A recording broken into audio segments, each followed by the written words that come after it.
ঠান্ডা 10 ডিগ্রির নিচে, কিন্তু বাণীপুর মেলার মজা অসম্ভব। আমরা গিয়েছিলাম 29 ডিসেম্বর। চলো দেখি কি পেলাম। আমাদের বাড়ি থেকে টোটো বা বাইকে মাত্র 10 মিনিটের রাস্তা। পৌঁছে দেখি আলোকসজ্জা, শিল্পীর হাতের কারুকার্য আর folk songs everywhere. Winter escape level 100। Food heaven, মুচমুচে পাঁপড়, গরম গরম মোমো, কুলহার চা, হট বার্গার, ফিশ কাটলেট, তার মধ্যে তেঁতুল জলের ফুচকা, আর তার সাথে মিলেমিশে গেছে হচ্ছে দুধ পুলি পিঠা, পাটিসাপটা পিঠে, যেটা ছাড়া শীতের আমেজটাই হয় না। সব কিন্তু আন্ডার 50।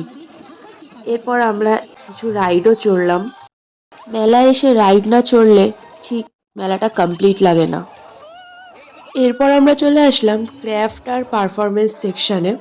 এখানে তোমরা যা কিছু দেখছো বাঁশ দিয়ে তৈরি বা গাছের উপরে কোনো রকম কারুকার্য, ঘর সাজানোর জিনিসপত্র, পেইন্টিং, বিভিন্ন রকমের অলংকার, গয়নাগাটি, আসবাবপত্র, যা কিছু তোমরা দেখছো সব কিছুই কিন্তু শিল্পীর হাতের কারুকার্য।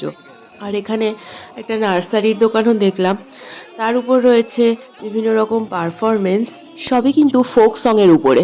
যেদিক থেকেই আসো এখানে কিন্তু তোমরা বড় পার্কিং এরিয়া পেয়ে যাবে। আর এত ঠান্ডা তাই মাফলার সোয়েটার কিন্তু মাস্ট। আজকে ক্রাউডটা একটু কম ছিল, উইকেন্ডে কিন্তু ক্রাউডটা অনেক অনেক বেশি থাকে। আমরা তো ভীষণ এনজয় করলাম।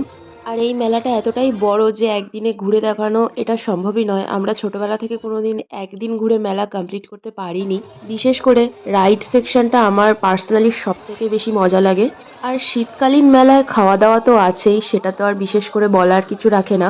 তো তোমাদের কোনটা সব থেকে বেশি ভালো লাগলো অবশ্যই আমাকে নিচে কমেন্ট করে জানাও। ফুল ব্লগটা তোমরা চ্যানেলে পেয়ে যাবে, অবশ্যই চ্যানেলটা ভিজিট করো। আজকের মতো টাটা তাহলে, সি ইউ।